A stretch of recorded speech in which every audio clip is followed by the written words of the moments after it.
1958. Lorin Maazel was just 28 years old when he conducted this recording of Beethoven's Symphony No. 5. In those days, that was considered exceptionally young to conduct this work. Beethoven's Fifth Symphony occupied a kind of iconic territory for the most revered, famous conductors of long experience and advanced age. Lorin Maazel had already won great acclaim for the brilliant colours and often dazzling virtuosity that he achieved in his performances of a very wide range of repertoire. But this was a big challenge for him, and it transpired as one of his very finest of all successes to that date.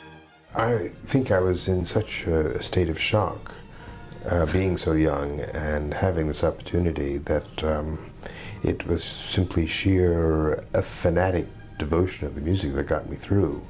I was very fanatic in those days, and I hate the word fanaticism, but at least I showed every sign of being fanatically attached to musical values and to the whole scene of music making, everything that went into it, one's presentation, one's life, one's thought, it was a ritual to me.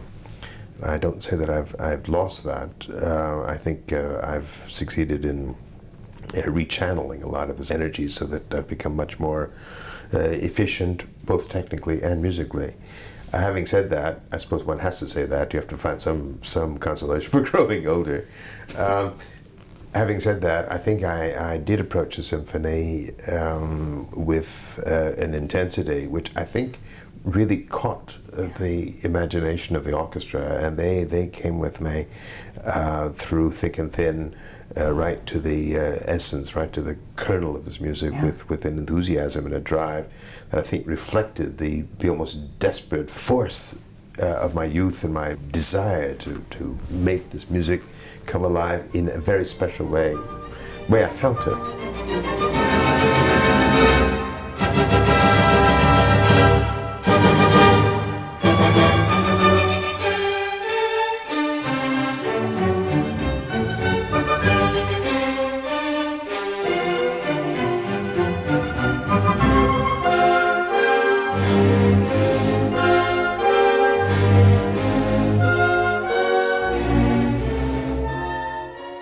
It was a wonderful experience, and it's something I think I did well at the time.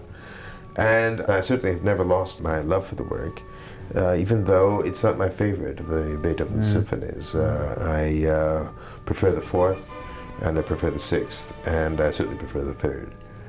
But again, that's a very relative word. The worst note of Beethoven is considerably better than the best note of a good number of composers one, unfortunately, is performed.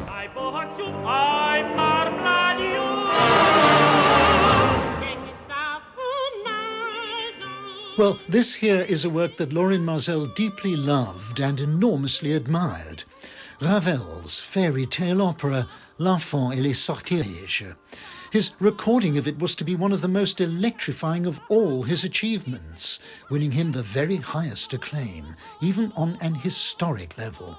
And in our next podcast in this series commemorating Lorin Maazel, we'll hear the maestro tell us about his experiences conducting French music such as this with French orchestras, such as the orchestra playing here, the Orchestre National de France.